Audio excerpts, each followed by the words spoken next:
Hi there, and welcome to Cal Poly's online workshop series. In today's video, we're going to go over how to add and customize basic widgets, like you see here at the bottom. Basic widgets include the Spotlight, Giving, and Admissions widgets. We'll go over how to make widgets like upcoming events and what recent news is in the next video. To start off with, we need to click on Add Content up here in the top left corner. This shows us a list of all the different content types we are able to add to our website. We're going to click on Widget down here at the bottom of the list. This page will allow us to build the widget. Now I'm going to flip back and forth between this tab where we're constructing the widget and this tab where I have the home page open so that I can show you what each of the fields here look like when they actually show up as a widget. The first field we have is the title, which is here at the top. In this case, it's either Spotlight, Giving, or Admissions. I'm going to use Sample Widget for mine. Next, we have the option to upload an image for the widget. You can see one here, and one here. Images are not, however, required, and I'm going to leave this blank for now. The widget teaser is the next field that we have. You can see teaser text on the Admissions widget right here. Spotlight and Giving do not have any teaser text. Since I'm not uploading an image, I want to make sure to put something into the widget teaser text so that there is actually content in this widget.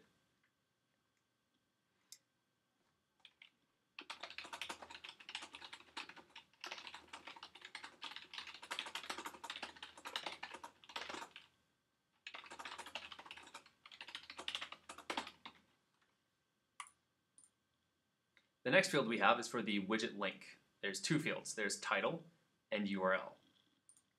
The title is the text that will actually appear at the bottom of the widget where the link is. More on Spotlight, Support Learn by Doing, and Admissions are the examples here. The URL is the page that these actually link to when you click on them. If we click on More on Spotlight, we can see it's directing to calpoly.edu right now. So that's what was entered in the URL field of the Spotlight widget. Additionally, when you're putting in the title for the widget link, note that the title is limited to 25 characters. However, if you're using lots of really wide letters or characters, such as a W, for example, you may cause text overflow before you hit the 25 character limit. It's advised that you test your title by shrinking the width of your browser, just to make sure that you don't get an excessive overflow that you don't want on your site. In this case, I'm going to link to our sample tables page. So I'll copy that link here, and I'll paste that as the URL. As with most other types of content, remember that you'll have to click on this site for the section. And if you want your widget to appear on the homepage, you need to make sure that you change the moderation state from draft to published. After that, we can click Save. However, unlike a lot of other content types, such as pages or hero images, we're not done yet. We need to go to Structure at the top, and then click on Blocks at the top of this list. The widget that we just added will appear under the Disabled section, down at the bottom of the page here.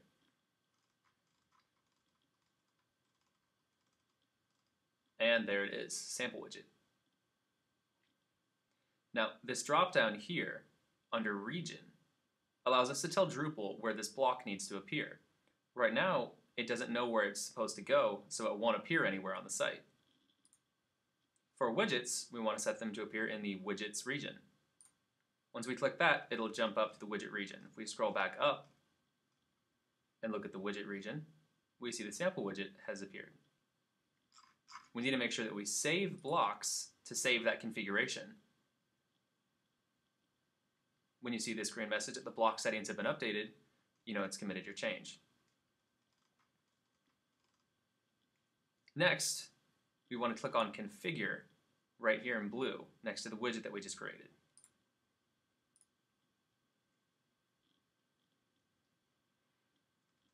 This is important because at the bottom of this page here, we have this visibility settings section. This will allow us to determine what page the widget will show up on.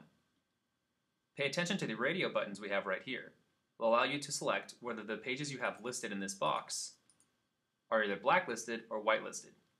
In other words, you can tell Drupal to show the block on either only the pages that are listed or all pages except those that are listed.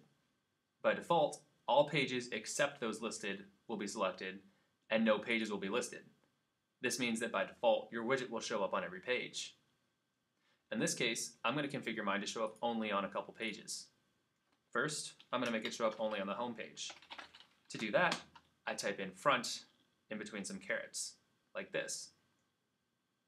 For other pages, you need to enter the path for the page that they link to. For example, let's go to this sample tables page here. The path is basically everything that comes after the slash and the home page URL. In this case, sample tables is our path. So I'll copy that, and then I'll paste that in here on a new line. Make sure that you put each page you want to list on its own line.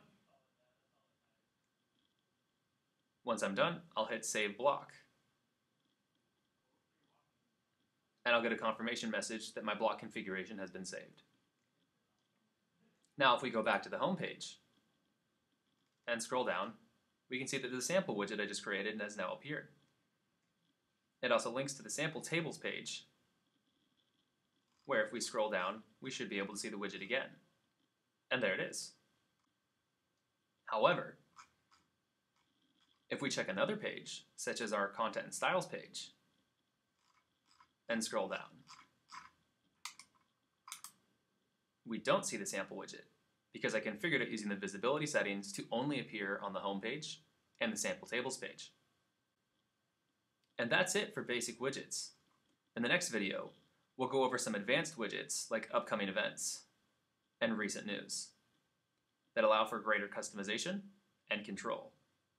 Thanks for watching.